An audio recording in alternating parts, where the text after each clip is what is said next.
I will try to make this as quick and painless as possible. I'm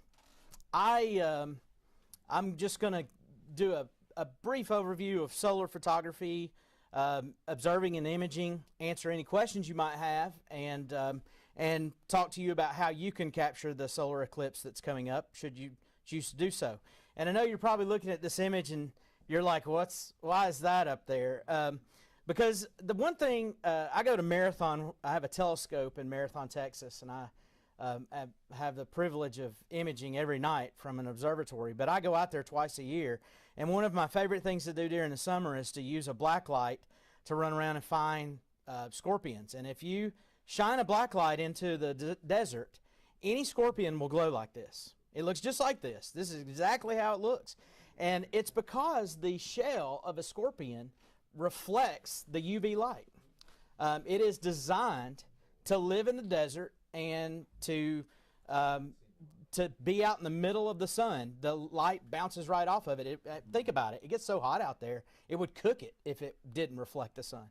So it's pretty much solar powered, and it uses the sun to its advantage.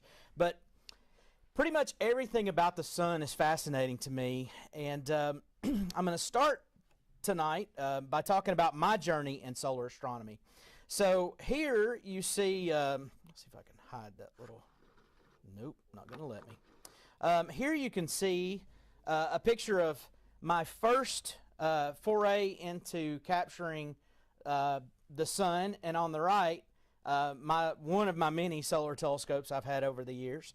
But on the left, that is Garish Saronic's barn door tracker that was in Sky and Telescope in 2005 or 6, somewhere in there. So I saved the plans and I built it.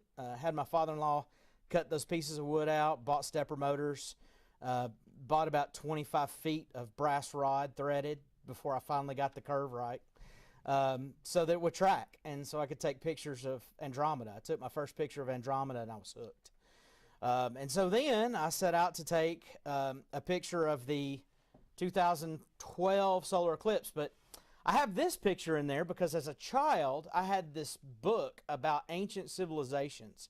And there, on page like 6, there was a picture of the Mayan civilization and an eclipse. And people just going crazy, right? And so it's just fascinating to me how these things still inspire chaos and fascination. And if you've never seen the totality of an eclipse in complete totality, it's something you should make it a point to see it at least once in your life. In 1992, I was fortunate to have a science teacher in high school that got us out and let us look at. We did rear projection out of his telescope to look at the eclipse that was happening. And this was before, schools closed because they didn't want the liability of it. They actually wanted to teach the students what was going on there, but I digress. The beauty of it is that it's been inspiring chaos and fascination for thousands of years on this planet. It still continues to do so. And I hope you take the time to get out and capture it. So this is my first image out of my solar scope, and this is such a bad image, but there's a lot of things going on here that I was so excited about. I took this picture, I immediately put it on Facebook, and felt like I had just captured an image out of the Hubble telescope. All right, but now as an accomplished solar photographer, I can tell you got Newton rings going on. You see those lines? Those are Newton rings. That's because the lenses lined up in such a way to cause an interference, and you see it on there. There's a giant dust mote in the middle of the image, and it's not in focus. It's off band. So I had a long way to go, and I got there. And so I'm going to hopefully guide you along the path to get you in the right place. Now, this was shot with the DSLR of mine and a piece of welding glass. I stacked 2 pieces of welding glass and took this picture. And I didn't ruin my camera sensor. But you got to be careful because it's very easy to ruin a camera sensor without a filter. Not all welding glass is the same. And this is, of course, an image of my recent solar work, double stacked, pretty much better, I would say. No no dust motes, definitely on band, and about 6K resolution. So it's I've come a long way. So hopefully I'll get you there. So this is my current rig, or was my current rig. The scope on the far left, the farthest away from us, that's the hydrogen scope with the red band. And the scope with the purple focuser is the calcium band, hydrogen and calcium. These are used to capture different wavelengths of information on the sun. And depending on which wavelength you capture, you get a different picture. Now this is the same photo inverted. And the photo on the left, your left, is what the sun looks like through a hydrogen alpha scope. The photo on the right is what it looks like if you invert the photo. Why would you invert it? Just to show the information in a different light. It really does help with some separation and some 3D effect. But it's basically the same bit of data. The image on the left would be more scientific than the image on the right.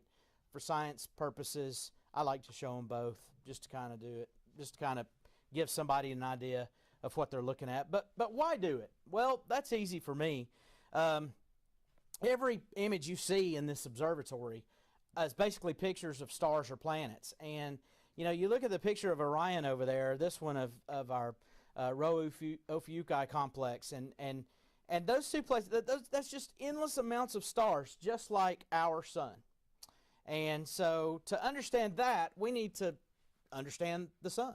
And why not start with the one that's closest to us? So I kind of have a funny little top 10 reasons to do solar astronomy.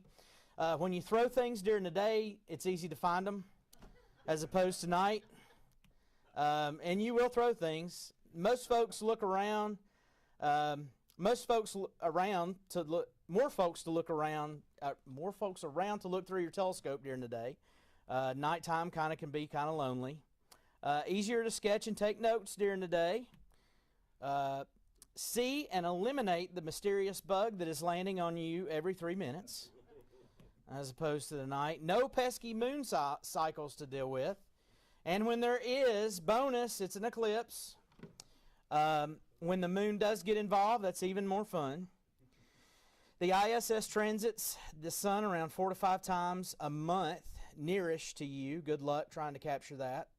Took me about 6 months to finally get it. But there are websites dedicated that will tell you exactly when the International Space Station is going to cross between you and the sun. You go ISS Transit Finder, and it will tell, you can give it access to your location, and it will tell you where you're standing when the ISS is going to go between you and the sun. So that if you are there at that moment, you can take a picture of it. You're going to have a solar scope of some sort to do that, but you can do it. And a very fast camera. Rough polar alignment's just fine. Polar alignment's the bane of existence with astrophotographers, but with solar astronomy, rough polar alignment's just fine. It's different every day. The sun it's just miraculous. It's a giant ball of fire, and it changes every day. Number one, really, is sleep all night, do astronomy all day. I mean, doesn't get any better than that, in my opinion. So why do it right now? Why start? Well, we got an eclipse coming up, and now's the time to do it. Now, how many of you plan on shooting the eclipse? Even if you're not going to totality, how many of you are going to get out and try to take a picture of the eclipse? Okay, there's a couple of you. How many of you are going to try to get out and look at it, at least? Okay, so how many of you are traveling to be in totality? Raise your hand. All right, quite a few, yeah. I know Chris is going too. I'm going, yeah. This will probably be the last one we get for a while. I think, 20-something years before we get another one? But this one, you know, when we had ours in 2017, we got 2 minutes and 12 seconds of totality. This time around, if you're on the center line, it's around 4 minutes and change. So it's a much longer eclipse. I plan on, I think it'll get darker. I think you'll see a little bit different. It'll be a different experience. But this is my shot from the 2017 eclipse. And this is what it looks like just through a telescope with no filter and a DSLR camera. That's what you get. That's the color that comes through your camera. And you can see it's fantastic. You get this beautiful kind of halo of the magnetic, you know, stuff going on the limb. And you even see these wonderful solar, these would be called prominences off the edge. But you can actually see them during totality. Now, there's some fantastic software out there that allows you to take this photo, and I'll tell you about that as I get closer to the actual business end of this. But another reason to do it right now is we're inching up to solar maximum. The sun is on an 11-year cycle, and so we're moving to solar maximum. A lot of scientists say we're there now, but now you have to keep in mind we've only been keeping records of solar weather and solar cycles for close to maybe 150 years. And we had knowledge of things before that, and we were able to take some photos, but we really didn't understand what was going on until we got satellites up there and really started looking at the sun and observing the sun and keeping notes. But now we're kind of figuring stuff out. Well, we're learning a lot every day. It fascinates me when I put a picture on Facebook of the sun and people say to me, "Oh, wow, it was really hot yesterday. Is that why the sun looks like that?" And I always stop and think, no, hang on, let's think about this. How would our weather here on planet Earth affect the sun? I mean, how's that possible? And I'm not trying to, talk down to someone. I'm just trying to help them and trying to educate, because quite honestly, most people don't stop to think about these things. Somebody said to me the other day, we're like, "Oh yeah, are you going to see the sun go in front of the moon?" And I was like, "Oh man, I hope not." Because that's bad. And it's not that people, I don't think people are, it's just not something they think about. They get up every day, they take for granted that we live in this really thin layer of atmosphere on our planet. That's what astronauts say when they come back from space. They say, "I just never thought about the fragility of Earth, of how little space we live in." And we get up and take for granted every day that the sun's not going to blink out. I mean, we'd have 8 minutes if it did. So, I mean, I don't know how much I could spend in 8 minutes. I don't know what I'd do. Anyway, solar minimum and maximum. When I got into solar astronomy, it was minimum. Okay, that's the shot on the left over there. That's the calcium line, shot on the left. You see the one sunspot, but it's very even, okay? Now, here's what's going on here. I wish you could, back here, after this presentation, walk back to the back and look at this this spectral class chart, star specification on the back, because it's the electromagnetic scale. And it will explain to you why these are different colors, because we're observing the sun through different bands. And the band that we observe the calcium spectrum in is ultraviolet purple. Okay, that's why it's purple. And pro tip, if you buy a solar scope, if you buy a calcium K, the kids eat it up because their eyes are still sensitive to UV. But as we get older, our eyes get worse and worse in terms of sensitivity to UV, to the point where we can't even see it. Like, it's always fun for me when I go out and outreach and I'm like, "Hey, look through my telescope. What do you see?" No offense, old people. I'm an old people too these days. I can barely see it. I went to the doctor about my eyes a couple of years ago, and I said, "Yeah, I'm having all kinds of trouble with my eyes." And I'm thinking he's going to tell me, I got something degenerative going on in my head. He goes, "Yeah, how old are you?" I was like, 46. He goes, "Yeah, you're old." Yeah, that's what it is. He says, no, your eyes are that's just what happens. As you get older, your eyes they're not as sensitive. And so that's where photography really helps, because you can expose and get the color you want by looking at the histogram, and I'll talk about that in a second. So advances in the tech. Photography these days, just pretty much any DSLR is so sensitive. You slap it on the back there and you can take some great photos of the sun. The current, well, I wish I could get that off there. I can't. Huh? Hit the screen. Like, It says hide. right here? Tap that. Yeah. Hard to know you gotta use your pad. Yeah. Yeah, see, it won't let me do it. Let me try it. Hang on. Oh, wait. This might work. Uh-oh. Oh, wait, what'd I do? Go back to your window and go presentation mode again. Is it? I just killed it. See what I tried to be smart. Oh, there we go. Okay, current weather cycle. The spring is a great time to photograph the sun. I mean, generally, we have the best weather in the summer. And I will say this, when you're photographing the sun, our atmosphere does come into play photographing it. All right, because just like you have seen for astronomy and stars at night, those same principles apply to solar astronomy. Generally, between 8 and 10:30, 11 o'clock in the morning is the best time to observe the sun. After that, you start getting all this buildup of, and Bobby can tell you, you watch Bobby when he posts his pictures, he's like, 7:30 in the morning, I got this picture. And I'm like, I wish I could see the sun at 7:30 in the morning. My son doesn't get over the tree line until like 11:30. But yeah, the earlier you can get up in the morning and get it, the better you'll get an image of the sun. And so now I'm going to talk about the different types of solar astronomy that you can do with different telescopes. Okay, so here is a white light shot. All right, what I mean by white light is I have a solar filter on the front of a telescope or a camera lens. This was actually taken with a Canon 5DSR. No, it wasn't a 5DSR. It's a 5D Mark II and a Canon 300 millimeter telephoto lens and 2 welding filters. That's what it did. And that is Venus. And that, I got that. And how many of you watched this from Chattanooga? So it sat under the horizon at about right there. That's all we saw of it. We didn't get to see the whole thing. It dipped below the horizon where I was. Now, if you'd have planned better, maybe went to like Benton Mountain, you might have been able to see it further down on the horizon.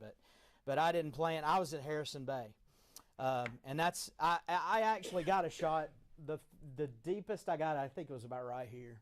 But again, this is just camera and DSLR, and yeah, I was super happy with this. I mean, it's never going to happen again in my lifetime, and I got it. I was thrilled. White light, just a camera and a filter. Now this is hydrogen alpha. Again, this is with a solar scope. This is actually a Lunt pressure tuned solar scope. When you're talking about solar scopes, you have a couple of flavors with hydrogen scopes. You have a pressure tuned scope, or you have a tilt tuned scope. If you're a photographer, you want a pressurized solar telescope. Why? Because it's got the Etalon pressurizes in the center, and it almost makes like a convex lens, and it allows you to focus the outside limb and the center, and so you get a nice even disc. But if you've got a tilt lens, tilt tuner, it works by tilting off and on band, which means one side of your solar image is always going to be blurry, and that's just the way it's going to be. Yeah, now there's ways around it. People figured out how to just rotate it, take a picture of the other side, and then they merge them together. But if you want to do photography, your best bet, you want a Lunt, Daystar, and there's another one out there. The PST, I think that's a pressure tuned scope. Is a PST pressure tuned? Is it tilt tuned? Is it? Okay, so PST's tilt tuned. But it's such a small field of view. I bet you it's easy to get a nice a nice even shot of it. Yeah, the Daystar quarks are a pretty cost-effective method to get in. Yeah, nice thing about a quark, as John has mentioned here, is that it's electronic. So bad thing is you got to carry batteries out. Good thing is you put it on any telescope you have, and it'll work. Up to a certain aperture, Up to a certain aperture. Don't jump the gun. I'm getting there, John. All right, then you got calcium K telescopes, and this is a Lunt as well. And there's some really nice options for calcium K. Aunt Leah just came out with a calcium K. Basically, it's like a Herschel wedge for calcium K, and it's reasonable. It's $300-400. I mean, say reasonable. It's like photography. Astronomy is one of those things like. You put the word wedding in front of photography, and you add like thousands of dollars. You put the word there you go. There's a PST. Thank you, Bobby. See, that's a great little hydrogen scope there. Very reasonable and nice. Impossible to find right now in front of the Eclipse. I think the current wait time on any kind of solar something is about 7-8 months. So you'd probably have to buy used to get anything right now. But calcium K. This is the 420 nanometer. Is that right? 420? No. 390 nanometers is where we're at. UV, and so it's purple. But you're seeing the photosphere of the sun here. All right? So you're seeing the very first layer where everything on the sun goes from transparent to opaque, where it finally starts, the energy finally starts forming, and we're able to view it. First place, this is it. And this is that layer, very first layer we can view. Now, you know, as much as I love this stuff and I like to get out and do it, everything I've learned from reading. Stephen Ramsden over at the Charlie Bates Solar Astronomy Project, that guy's a wealth of knowledge.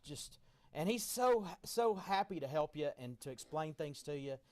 He's a great educator. And when I have a question, I email him. I'm like, hey, Stephen, what about this? Da-da-da-da-da. And he's always great about that. But he's a teacher, and it's great to have folks like that. But this is the calcium K. This is combining a white light image and hydrogen alpha. Now, I know what you're thinking. No, you can't do that. And you can't. That's correct. You cannot do this. This image was taken with 2 different telescopes and 2 different images, and then they're put on top of each other. If you take a picture with a hydrogen alpha scope, you would not see a black circle there. You would just see, like Pac-Man, there'd be a cutout, almost like a cookie with a piece missing, because there's no data there to be passed through that hydrogen alpha scope. However, if you used a white light filter, not white light, but you used the solar orchestrator program to be able to take your filter off and an energy rejection filter to take a picture, you could get this photo of without the hydrogen alpha, and then you could lay them on top of each other, line up the solar spots, and make pretty much this would be called a composite at that point. So I don't pretend that this is a real shot. This is 2 different photos at the same exact time, taken at the same time, placed on top of each other to show you what's going on. Because that is the moon in that dark spot taken out of the DSLR camera. And that is the exact moment of the hydrogen scope that it was taken. So then you put them together and you get, it's pretty dramatic, I think. I like that. Now, I'm not the first person to do this. Lots of people have done it. And anytime you do it, the internet, professionals come out. They're like, that's a fake photo. That's totally fake. You know, you can't even try to explain what it is because it's fake. It's not real. It's composite. And lots of astronomy out there is composite. You know, if you want to be fair, pretty much every photo here of these astro photos here, there's a lot of work that goes into these things. Not one of them is a click and here it is. Okay, that's not how it works. That's not how we do it. So there's a process to all of these things. But you know, this really explains to folks what's going on. The moon is moving in front of the sun, right? So we can educate people, hey, the sun doesn't go in front of the moon. Because I kind of think that's important to tell people that and for them to understand that. So, considerations, should I observe or should I image? You know, if you're just going to look through your telescope at the sun, that's easy, okay? But it's more dangerous. So here's the caveat. If you're using a camera and the filters, you know, this is important. For any of you that are going to attempt to photograph the eclipse, when you put your filter on the front of your telescope, if you're using a filter like that, I don't care what you have to do, you go buy gaffer tape and you tape it more than you ever think you would ever need. Because if that filter blows off while you're looking through it, you're blind. Just that fast. It'll take a second. And there's a wonderful video on YouTube of a guy holding a grape behind an eyepiece pointed at the sun, and the grape's just, you know, it's smoking. You know, it's like, how does a grape catch on fire? Well, let me show you. So tape it. Make sure it's not going anywhere. And don't be stingy on the tape. Take precautions. That's why a white light filter like a Herschel wedge is really nice, because it allows you put that filter back there, you don't have to worry about something blowing off. You know, it's going to work. So, observation or imaging. Observation, pros and cons. Cheaper. I don't need a hydrogen scope. I can just look through a white light filter. Easier to do. No tracking, because you know, if you're taking photos, you got to track it and keep up with it. Because when we do solar photography, if we're not using a DSLR and we're trying to use a hydrogen scope or a calcium scope, we're using video. Okay, we're doing something called lucky imaging. We're using a video camera to take thousands upon thousands of frames per second so that we can stack them. So then what we do is you put your camera on. So say I'm out on my solar scope. I point my solar scope at the sun. I start it. I hit record. I record for anytime I do a solar shot, any of these solar shots, you see like this shot right here. That is a 5-minute recording of the sun, pointed at it, tracked, and it's staying right on it. And after those 5 minutes, I stop the recording. I take that recording, I put it through this program called Auto Stacker or Registax, whatever you want to use, and I line up all of these points. Like here you see this information, all of these things they can line up. And then I analyze it for the sharpness and crispness of the edge and these filaments. And your software will look at each image, and anytime if you look at it, the sun is just like if you're looking across a desert road and you see the shimmer of the heat off the road. Well, that's what happens when you look at the sun. You get this waviness, and Lucky Imaging helps you beat that, because what it does is any image that's shifted or fuzzy, it tosses out.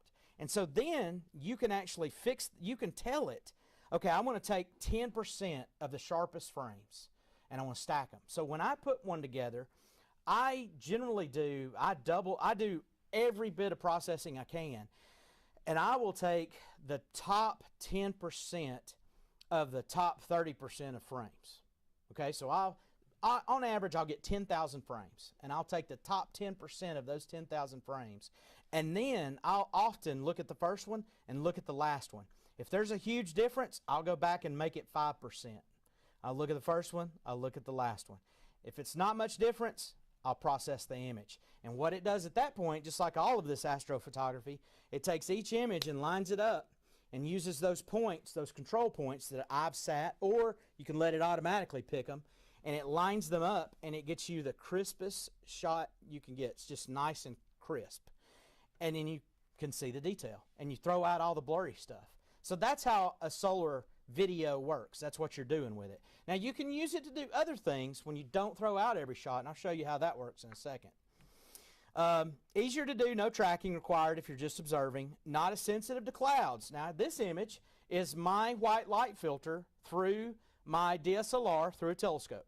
So I've put a filter on the front of my FOA 60 and put some black gaffer's tape on it so it can't blow off. I've put my DSLR back there, and I've just been clicking shots. You're going to want to make sure you have some type of remote shutter. You cannot count on hitting the button and letting it sit there, because every time you touch the telescope or the camera, it's going to shake and make your picture blurry. So you got to have a remote shutter. Or a timer, yep. So even better, there's a piece of software called Eclipse Orchestrator. That's what Dennis and I used last time. It's by the owner of Daystar Filters, Fred. Can't remember his last name, wrote it, but the guys, that whole family, they're just really nice people. We've met them a couple times at NEAF, and super smart. And he wrote this piece of software that basically what it does is that you can set the parameters. You can tell it, okay, I want to image the entire eclipse from beginning to end. I want to start I want to start a minute before it starts, and I want to go a minute after it starts. It figures out where you're at. It calculates exactly where it's going to be overhead. It knows exactly when totality starts and when totality ends. And it also knows exactly when Bailey's beads show up. Now, what are those? That's that phenomenon where the light shines over the craters of the moon, and it makes it look like little beads on the edge. And I have one of my pictures actually shows that. I'll show it to you in a second. So that's what I used. I'll show it to you and how it works in a second. Imaging pros and cons. So if you're imaging, you can also observe if you're set up to image. It is more involved. It's pricey. Let me just tell you. Solar telescopes are not getting cheaper. Every day they get more expensive. And then you got to make all the decisions with the dedicated scope decisions like John and I were talking about earlier with Quarks and Lunt and Daystar, whichever scope you want to go with. There's lots of decisions there. In my opinion, for photography, Lunt's kind of it's great. I mean, I think they've got a great product. But I really like the Quarks. I think they have a great product as well. It gives you more options if you have a Quark, that's for sure. You can use different types of scopes, but then you got to consider something called an energy rejection filter. So it's a piece of glass that basically cuts out a certain band of energy so that it doesn't melt your telescope. Now they say anything under 80 millimeter, you're fine. You don't need to use an energy rejection filter, you're okay. I've actually been told 100 and you're okay. I've actually used a 100 with a filter, but I personally would not do that. I always err on the side of caution when it comes to people looking through, especially with outreach. I'd stick to the 80 rule. Anything over 80 millimeter, you need to count on buying an energy rejection filter, and those aren't cheap. They're pricey. I even stopped down my 80 to, I put the lens cover on the end of it that has the hole for the, in it. I just use that and stop it down. It actually increases contrast. Yeah. So if any of you guys have a Dob or you have like a cat at home and your dew shield had a little hole in it, right? It had a cap on top of a cap, and you were like, what's that for? Well, that's so that you could do solar photography with it, because you cannot take the filter off it or take the cap off and put a big filter on there. That's way too much energy to put through that thing. The general rule of thumb is if you've got a mirror, you don't want to do solar anything with it. Mirrors and solar anything, not a good idea. If you got a lens, you can do something, but mirrors are not. I mean, the professionals do it, but they're the professionals. I personally wouldn't recommend it. So Coronado, again, Meade bought them, and then Orion bought Meade, and then I don't know who owns them now, but they're still making them. They're out there, and they're great scopes. They've got some really nice products out there. Lunt Solar Systems, again, good products. Daystar, and there you can see the electromagnetic scale there. You see the calcium K over there, hydrogen on the red, and sodium in the middle, and that's the green. So that's why when you look at my images I'll show you in a second, you see all three colors. So that's what a Coronado looks like, that's what the Lunt looks like, and that's what the Daystar Quark looks like.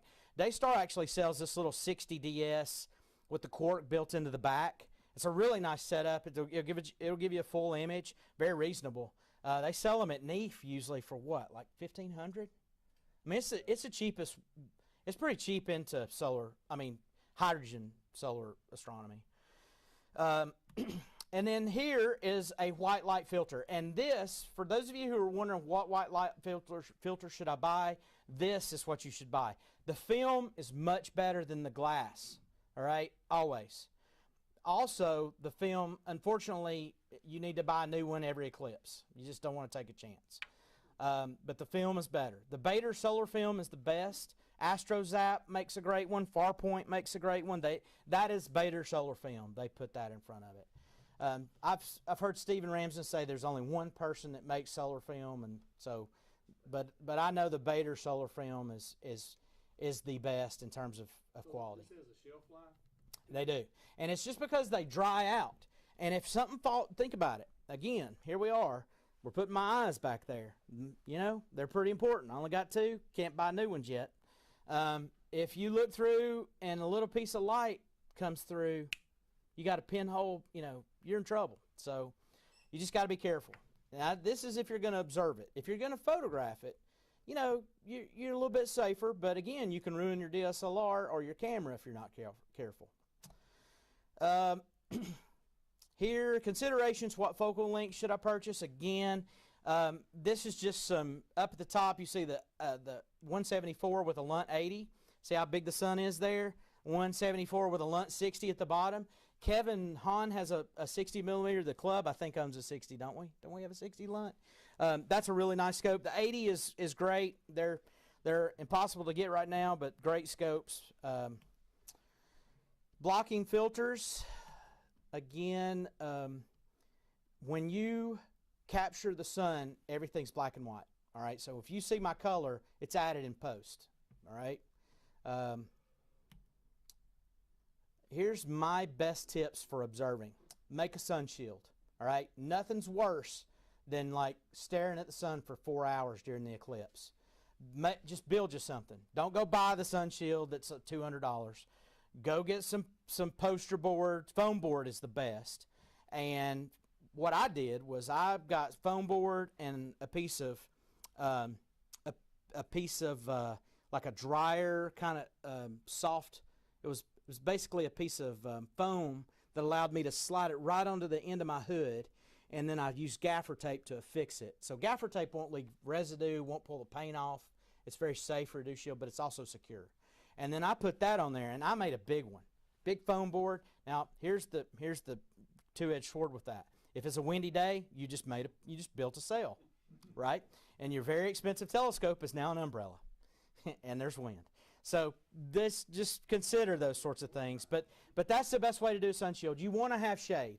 The best way to do it is to buy one of those USB 3 active cables that's 100 foot long and run that cable over to the shade under a tree and plug in your camera and stay under the shade and watch your solar telescope instead of sitting there underneath it. But that's me.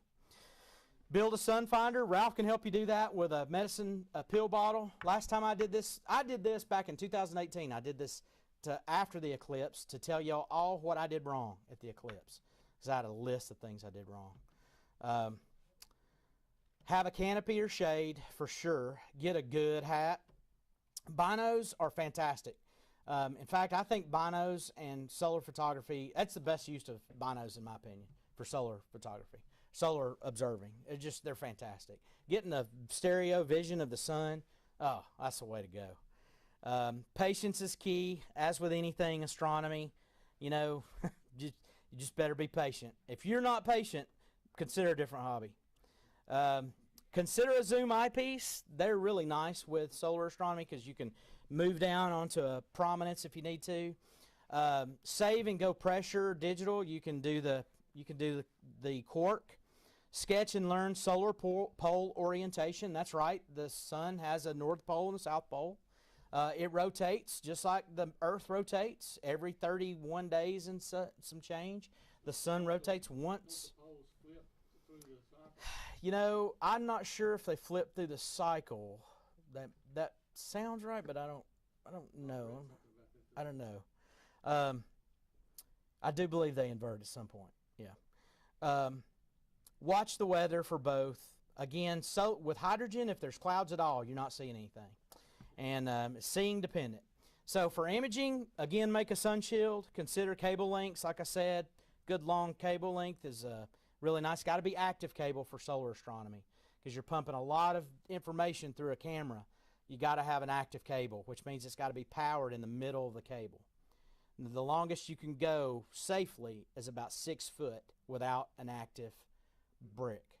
If you're gonna go longer than 6 foot, 12 foot, you need a brick. Now these new USB 3 cables with the or USB-C cable, not USB 3, USB-C powered cables. That's what I'm using. I've got 200-foot one that works fantastic. So you can take that telescope as far away from yourself as you need to, and stay inside, which is what I do. Run it through the window. And you can sit in a nice air-conditioned room and take pictures of the sun. That's the way to do it. It is. That's thinking ahead. That's right. You know how much money you spend to do that? Lots. It's definitely astronomy. That's right. So fire capture versus sharp cap. Lots of programs out there to do it. I'm kind of down on fire capture these days. If the person who makes fire capture listens to this, please update it. I love fire capture, but it just has not been working right here lately, and I don't know if it's a Windows issue or what, but Sharp Cap is definitely winning the day these days. Having a cold room is priceless. Being able to go someplace dark room. Computerized tracking is helpful. They make a solar guider that's helpful as well. Don't have to have them, but they're nice. Learn how to focus with a histogram. I'll show you that in a second. Stay away from digital enhancements. Yeah, and what I mean by that is don't turn on any of the gain or anything like that until you understand what being on band is and what it isn't. And when you're capturing the sun, you've got to learn how to get a good focus. And so electronic focusing is very important if you're capturing it, if you're taking pictures. Retune focus every time. Anytime you take your telescope out of the box and put it back up, retune it. Now with Luntz, that means you break the seal and you pressurize it again. You'll get a better image if you do that every time. I know some people that they don't touch their pressure tuner. They've never touched it. Well, that's fine. You can do that. But I promise you, if you retune it and put it on band every time, you'll get a better image every time. I've tried them both ways, and it makes a difference. You can pay $650 for the battery-powered pressure tuner. Or you could do that. Or you could, there's a couple of folks on Cloudy Nights, and I built one who put plans out there with a Raspberry Pi on how to build a pressure tuner automatic focuser, so it actually locks onto the pressure tune module and uses a stepper motor to pressure tune it.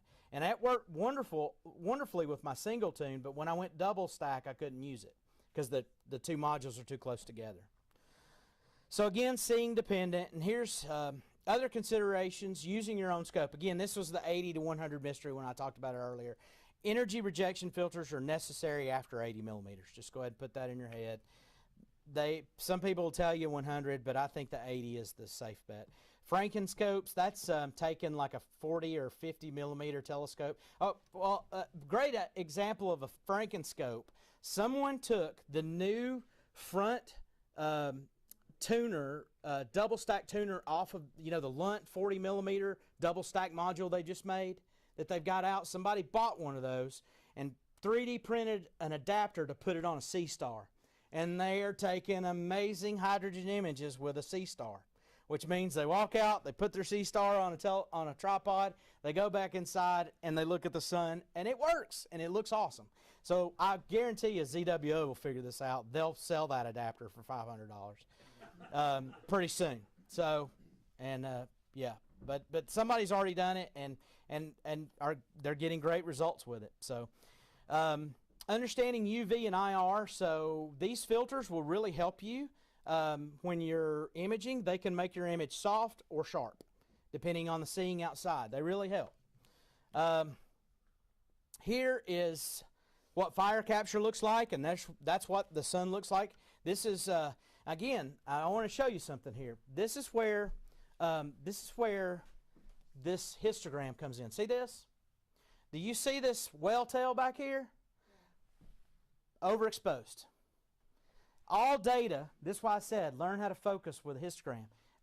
If you ever see a whale tail at the end, or if you see a spout at the front, then you've clipped the data. And on certain programs, there's little buttons up here that you can click, and it'll highlight the thing. Now, I see photographers back there shaking their head. Yeah, it's highlight exposure. This would basically be blown out. Well, why would you take this picture? I'll tell you why. Because seeing's bad, and I want to get every bit of prominence off the edge I can. So I'm going to take two images. I'm going to take this one with the whale tail overexposed, and then I'm going to underexpose it to get the disc. Because on this day, seeing is bad, and there's no way you're going to take one photo and get all the data. Now, if you've got this histogram and it looks like this, you always want it kind of right here in a third of it. Just kind of I like to get a little mound right in the middle, way away from the edges. And then you can pull that data back. You can get that data back when you go and process it. Again, you see the whale tail, but you can see the haze around it. You see the haze around the sun? Okay, here you go. Look at this. See how it's totally clipped on that edge? And look at all that. It's just blown out. Bad seeing.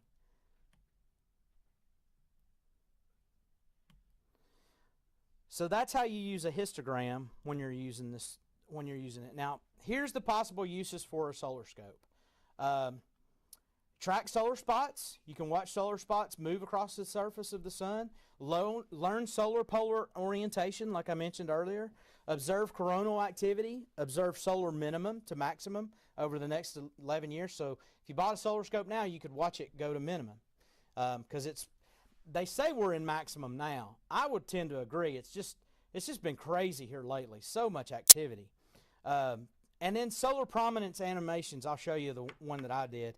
They're a lot of fun, but they take a lot of time. Daily images, just a wonderful outreach tool.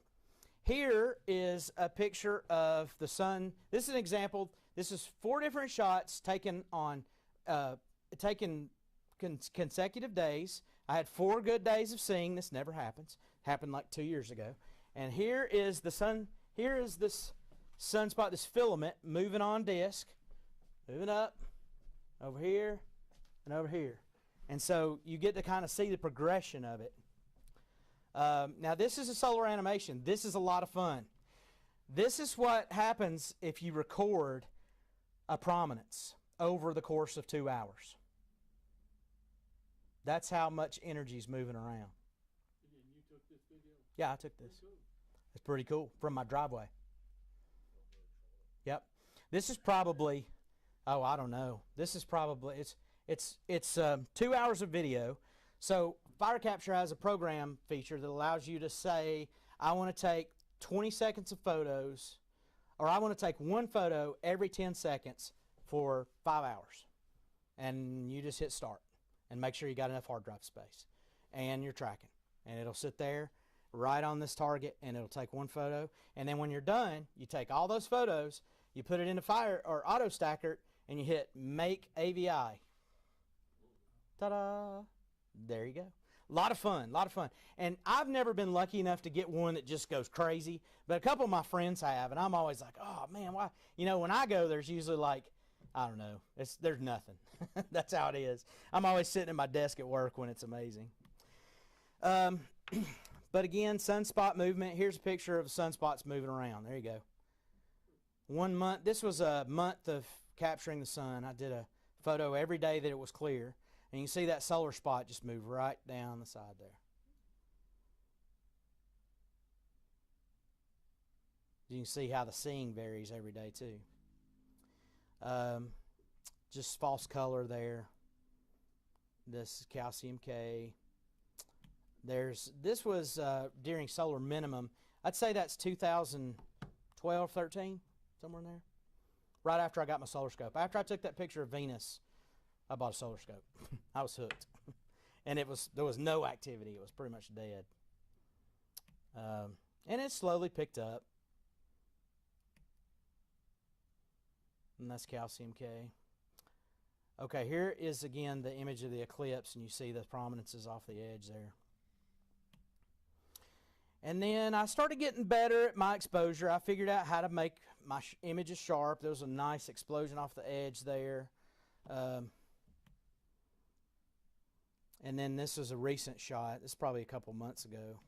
Lots of activity. That's just black and white. This is the way, it actually looks like this. It's colorized in post.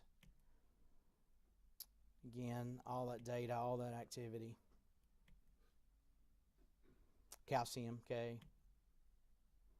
And this is an image of, so this is white, this is a Herschel wedge. And it is green because this is imaging out of the 560 nanometer, which is in the green wavelength. And this is, if you look through, now I will say this, if you look visually through a solar scope, it's going to be red. That's what your eyes are going to see because that's what it is. It's in the hydrogen spectrum. If you look through a calcium K scope, it's going to be purple if you can see it because it's in the UV spectrum.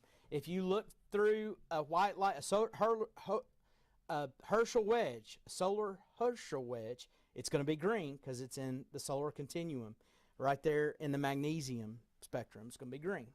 And the nice thing about a solar, so if I had a white light filter, I'd see the sunspots, but I wouldn't see all this granulation. And here is what they look like together. Now this was all, I had 3 scopes lined up taking this shot at the same time so that I could put them on top of each other and show what's going on there. Now, I'm going to take you off of this, and I'm going to show you one more thing before we go. All right, so I got to hang on, everybody online. I got to show you something different here. So let me stop sharing. I'm going to share again, but hang on.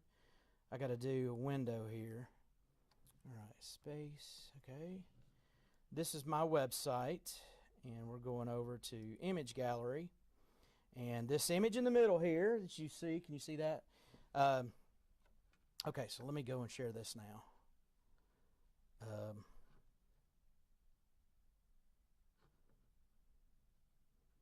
Well, maybe. Can I get it up there?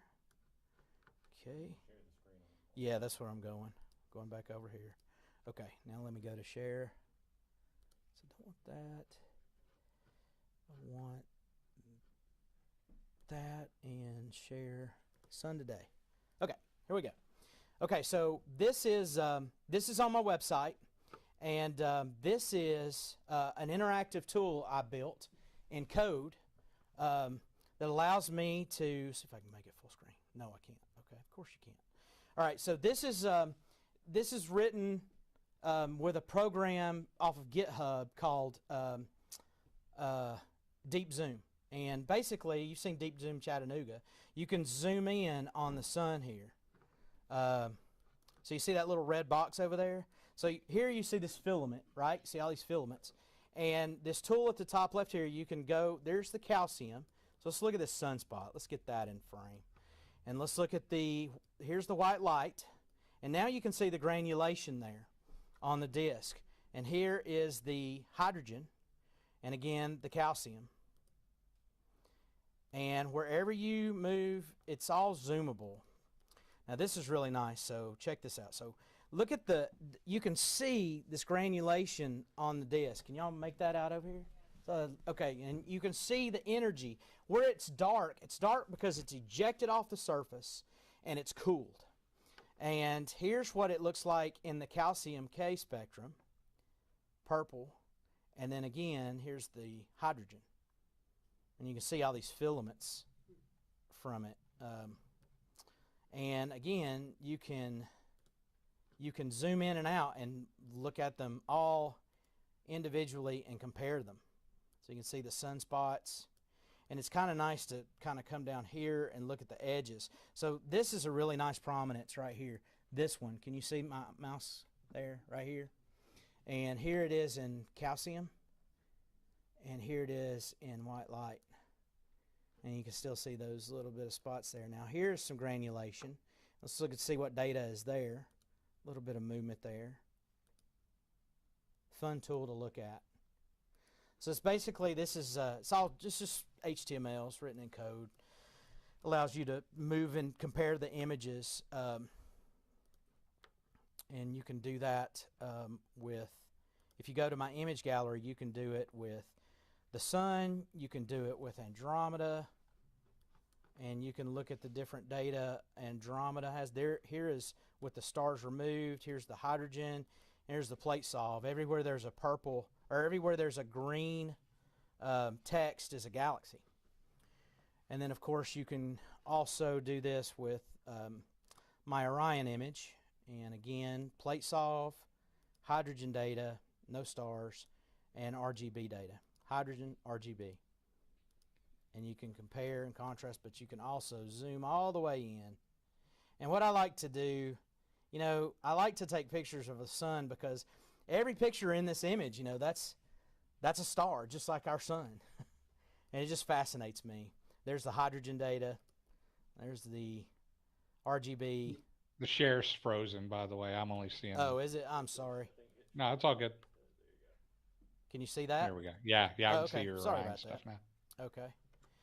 All right. So, any questions about solar photography? It's kind of a crash course there. I got a question for you. Yeah. You've got that you're set up to set up those 3 filters, Yep. all at the same time, right? You're taking images on them all. Yep. Have you ever, just for kicks, tried to do an RGB combine of them and put the hydrogen alpha in the red, the white light in green, and the calcium in blue, and see what happens? I have never tried that. I'm just curious. Yeah, that's a pretty good idea. I've got data to do that. I might do that. Yeah. Because it might make an interesting image. Yeah, it would. Red, green, and It'd be fake. it'd be fake. Oh, that'd be totally fake, but who cares? I mean, that's, all of this is recorded somewhat scientifically. When I did my Orion mosaic, I really, really tried to do it as scientifically as I could, only to find out I failed miserably. But I didn't know that. I had to do the process. It took me 7 years to do that. It's not like I didn't set out to mislead anybody. It's just there's just a lot that goes into these things. And so you miss one thing and you lose scientific data. So yeah, it's certainly, I may try that, John. It'd be interesting. Yeah. It's just one of those things that when I saw that, I just immediately thought, hey, I wonder how that would come out. Yeah, I've never tried that. Yeah.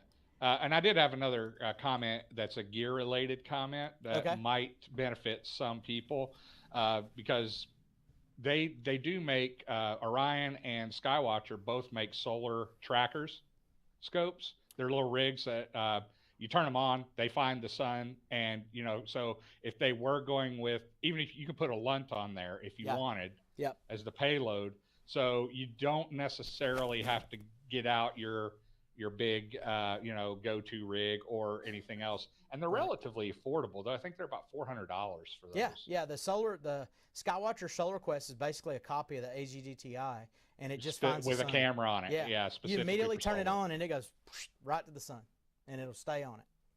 Yep. Pretty great. Dennis has one of those, I know. Yeah, I've got the Orion version, but it's the same thing. It's the exact same thing. They're very nice. So, but yeah, that's because we talked about costs and stuff, and it does get pretty expensive pretty quickly. Sure. Yeah, it does. And even the Quark, the Prominence model, it's like $1,200 for and that's probably as low as you're going to get. Yeah. But it does give people an idea of some of the options they can go with. Yeah. There's the Bailey's beads I was talking about. See the little lights coming around the edge, and the solar orchestrating software tells you, it announces, take solar filter off, take the solar filter off, tells you when to do all that so that you don't mess up your telescope or your camera and you get the shot. And it works fantastically. Is that what the solar eclipse timer? Yep, that's what I used. So that's what I was commenting on. I downloaded it. Now you have to pay like $1.99. It's $100, I think. That's not it. No, it's an app. Oh, really? Okay. Now, called the solar eclipse timer. Yeah, that's an app. Yeah, and it's $1.90. You can download it for free, but then when you go in it, it's like $1. Yeah, and I've seen it work, and it looks very nice. Like you said, a huge, I can't remember his name. I saw it in the Kalamazoo Astronautical Society a week ago, Friday. Okay. And he demonstrated it, how he uses it.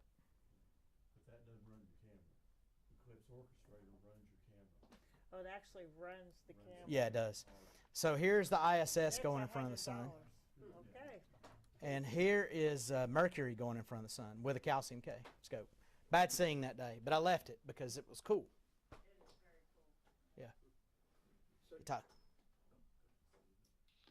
Now, did you do still shots for the ISS and the pieces, and then video for the whole disk?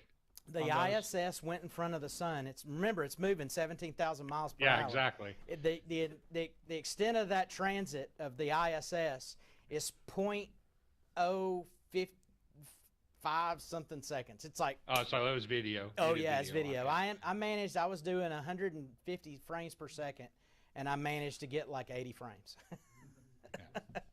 Really quite remarkable. Yeah, that not this one. That's Mercury there. There's the ISS. Yeah. So I think did you interchange white light and sodium filters?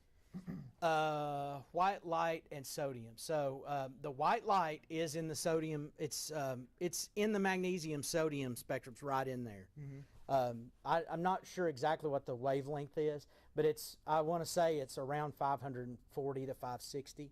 You have to double check me on that. But that's the green spectrum. Okay. That's where it's green. Now, Aunt Leah makes a magnesium filter, and so does Quark. Quark has a magnesium quark that'll show you the magnesium spectrum, but Herschel wedge is the way to go there. That Herschel wedge with a solar continuum filter, you see all that granulation? Mm-hmm. I have not used a quark, so magnesium quark, so I don't know if it shows the granulation. I would love to know. If anybody watches this video, just post it up. I'd like to know if it does show the granulation. Somebody, I think it was Woodland Hills maybe, had Herschel wedges on sale 20% off. Oh, wow. If they've got them in stock, that's great. Herschel wedges they are the best way to observe the sun. They're so nice. I can't. Yep. So what is it about the calcium or sodium or whatever about those filters? Is it using that to actually narrow down that bandwidth? It is. So you're only seeing a certain wavelength. With calcium, you're seeing 390 nanometers of wavelength, and you're seeing the photosphere. All right. So when you use the solar continuum, you're still on the photosphere, but you're just higher up in the photosphere. And then when you use a hydrogen filter and you go to 656 nanometers where hydrogen is, you're looking at the chromosphere. You've moved out of a different place of energy. So you've gone from, remember, electrons bounce around in the sun about 150,000 years. Isn't that what it is? Is that what they say? Something like that. From the center. They just bounce around 150,000 years. They bounce out. And then they escape and they go land in your eye and they die in your eye. That's just as good as it gets. It doesn't get any better. And that filter cuts all the energy out except for that small little wavelength. And that's the energy you see. And that's, if we go back to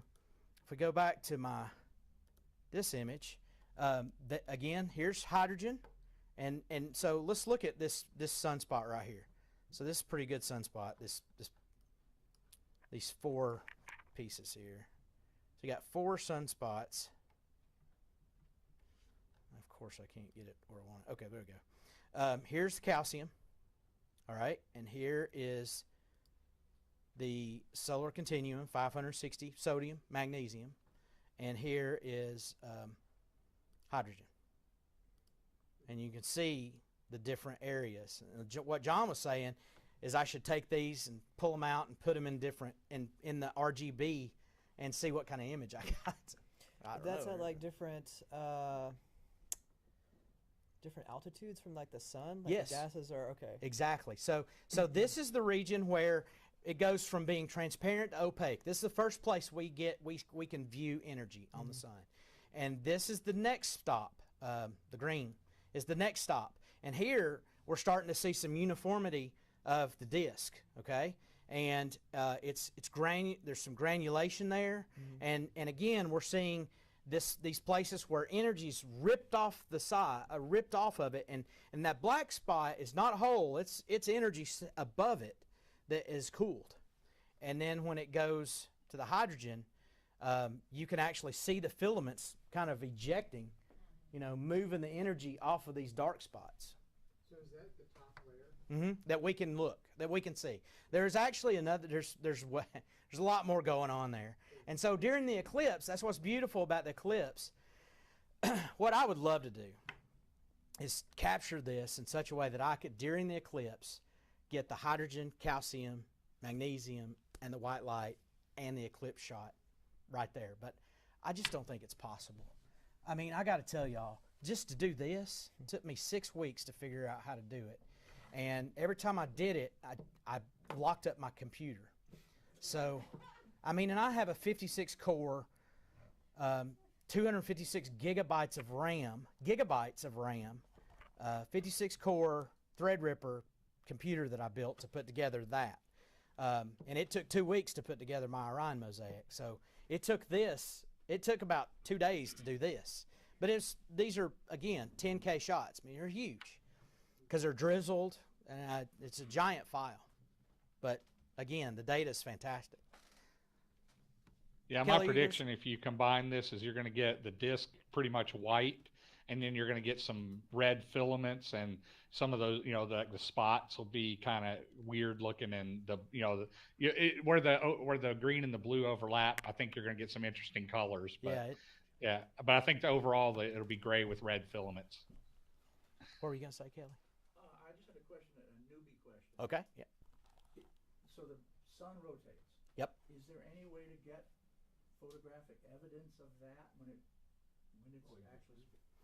Is the motion of the sunspot track the motion of the rotation, or does sunspots move on their own? I guess I don't. So what's the sunspot? The sunspot, you have to. I have heard it described as like a boiling. The best way to envision it is a boiling pan of water where the boiling flume moves at the top from the bottom, independent because of just energy. But the sun is rotating, and it's moving with it. It's taking that, it's got currents, and it's moving. I guess you call it, and I think NOAA actually calls it solar weather, don't they? Don't they call it solar weather? But I don't know if that's in regard to our weather because of the sun, or I don't know. It's a good question. Different sections of the sun rotate at different times. Yeah. Different, from latitude, to the equator. Yeah, and I should have said this to begin with. It's plasma like a liquid or something. It's got differential motion. I am by no means an expert, but I love to learn, and I love to, looking at this, you can't help but learn. So it's just a fascinating way to do it. Learning how to focus on this stuff and to get on band, that's the tricky stuff. And, if anybody wants to delve into this, I can come and sit with you for a couple of days and show you how this works, because you're not going to do it in a day. And even if you do get good at it, there are days I go out and take a picture of the sun and it's just awful because seeing's bad, or it's wind's blowing, or some craziness with windows. I mean, you name it, it happens. Any other questions before we? Yeah, Tyler. Very early on, you talked about how you want to observe the sun earlier in the morning. Yep. Well, I know with deep sky objects and everything at night, you want those higher up because that's actually less atmosphere to go through. Well, yes, Okay, so at the end of the day, where the sun is setting, you got all this heat built up in the atmosphere. And then inversion happens during the night. It releases all that.